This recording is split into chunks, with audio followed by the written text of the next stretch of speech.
ഞങ്ങൾ ഇന്ന് പൊള്ളാച്ചി വരെ പോവാണ്. എന്റെ കസിൻസിന് ക്ലാസ് ഇല്ല, അപ്പൊ അവരെ വിളിക്കാൻ വേണ്ടി പോവാണ്. എന്റെ കസിൻസുമായിട്ട് ചേച്ചിമാർക്ക് നല്ല കമ്പനിയുള്ളതുകൊണ്ട് അവരും കൂടെ നമ്മളോടൊപ്പം ഉണ്ട്. 1000 രൂപയ്ക്ക് പെട്രോൾ അടിച്ചപ്പോ 1 ലിറ്ററിന്റെ വെള്ളം കിട്ടി. ഞങ്ങൾ നേരെ ആദ്യം പോകുന്നത് വീട്ടിലേക്കല്ല, ഞങ്ങൾ നേരെ അമ്പലത്തിലോട്ടാണ് പോണത്. ഞാൻ ഇന്ന് പോയൊരു അമ്പലമായിരുന്നു. ഞാനിത് വീഡിയോ ചെയ്തിരുന്നു, പക്ഷെ ആർക്കും അങ്ങനെ അറിയില്ലെന്ന് തോന്നുന്നു.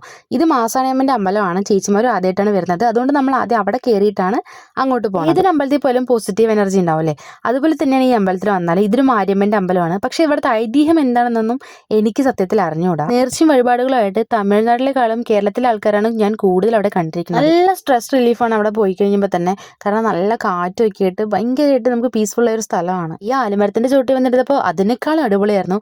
ഒരു 4 മണിക്കൊക്കെ വരികയാണെങ്കിൽ ചായയൊക്കെ കുടിച്ചിരിക്കാൻ അടിപൊളിയായിരിക്കും. ഞാൻ ആലിന്റെ വള്ളിയിലൊക്കെ പിടിച്ചങ്ങ് തൂങ്ങി. തന്നെ അതെല്ലാം കഴിഞ്ഞതാ നമ്മളതാ വല്യമ്മന്റെ അവിടെ എത്തി. വരുമ്പോൾ അമ്പലത്തിലെ കയറിയിട്ട് വന്നല്ലേ എന്ന് വല്യമ്മ ചോദിച്ചിരുന്നു, കാരണം നമ്മുടെ നെറ്റിയിൽ എത്ര കുറികൾ ഉണ്ടായിരുന്നു. പിന്നെ സ്നാക്സും ചായയൊക്കെ കുടിച്ച് അങ്ങനെ ഇരുന്നു. അത് കഴിഞ്ഞ് ഞങ്ങൾ നേരെ പുറത്തേക്ക് വന്നു.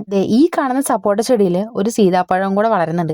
അപ്പൊ അത് കാണിക്കാനുള്ള കഷ്ടപ്പാടല്ലായിരുന്നു ഞാൻ. ഈ കാണുന്നത് സീതാരങ്ങ എന്നാ പറയുന്നത്. ഇതിന്റെ ശരിക്കും പേര് സീതാരങ്ങയാണോ എന്ന് എനിക്ക് അറിഞ്ഞൂടാ. അറിയുന്നവരുണ്ടെങ്കിൽ ഒന്ന് കമന്റ് ചെയ്ത്. കൂടെ തന്നെ നെല്ലിക്ക മരം ഉണ്ടായിരുന്നു. നമ്മൾ പിന്നെ കുറച്ച് നെല്ലിക്കൊക്കെ പറിച്ച് അതും കഴിച്ച് അങ്ങനെ ഇരുന്നു. നല്ല കാറ്റുണ്ടായിരുന്നു.